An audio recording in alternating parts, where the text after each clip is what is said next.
vicious cycle. In retrospect, I realized that she was concerned about my health, much as I am for my own son's health today.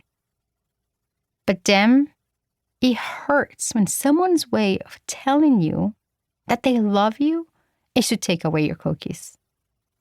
At the time, I was hurt and confused.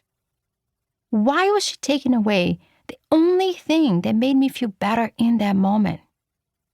But, as is always the case, both my mom and I were doing the best we could with the tools we had at that time. Unfortunately, the toolkit we shared was rudimentary. Fortunately for you, the tools I'm about to share are more sophisticated, and I am supported by hundreds of scientific studies and lessons I've learned through decades of my work.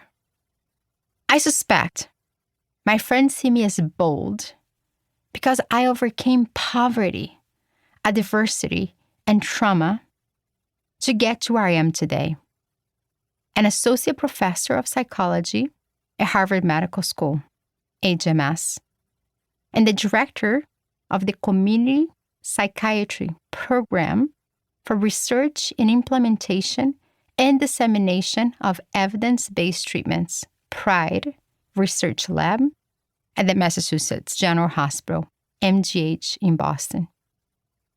Perhaps my journey has been bold, but what my friends don't see is that even today, I have feelings of not being enough.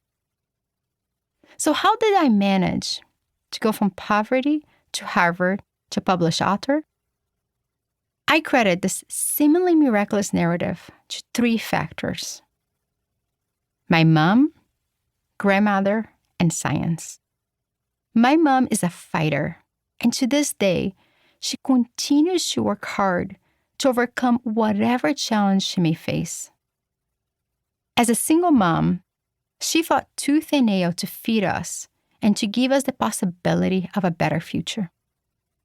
Today, I credit my mom with teaching me that no matter how I feel, the only path forward is through my emotions.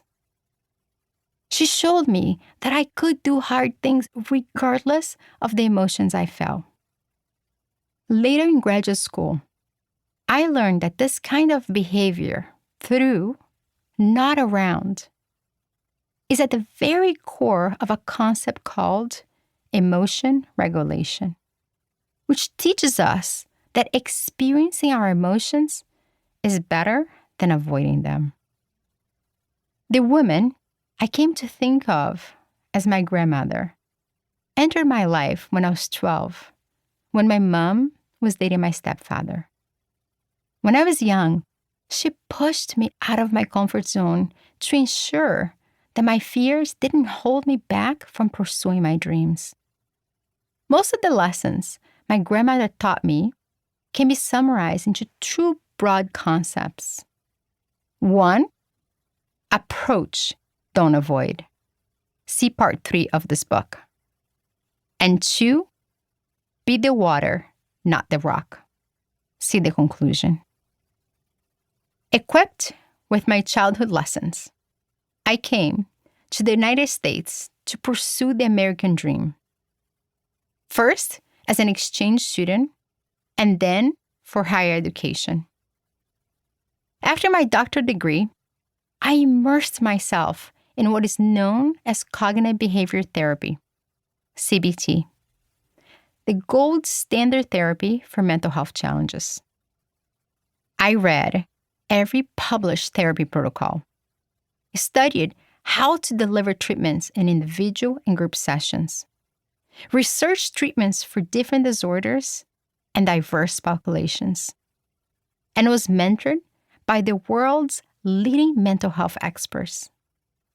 My early days at HMS and MGH were incredibly valuable and helped me to synthesize the science I now share with you.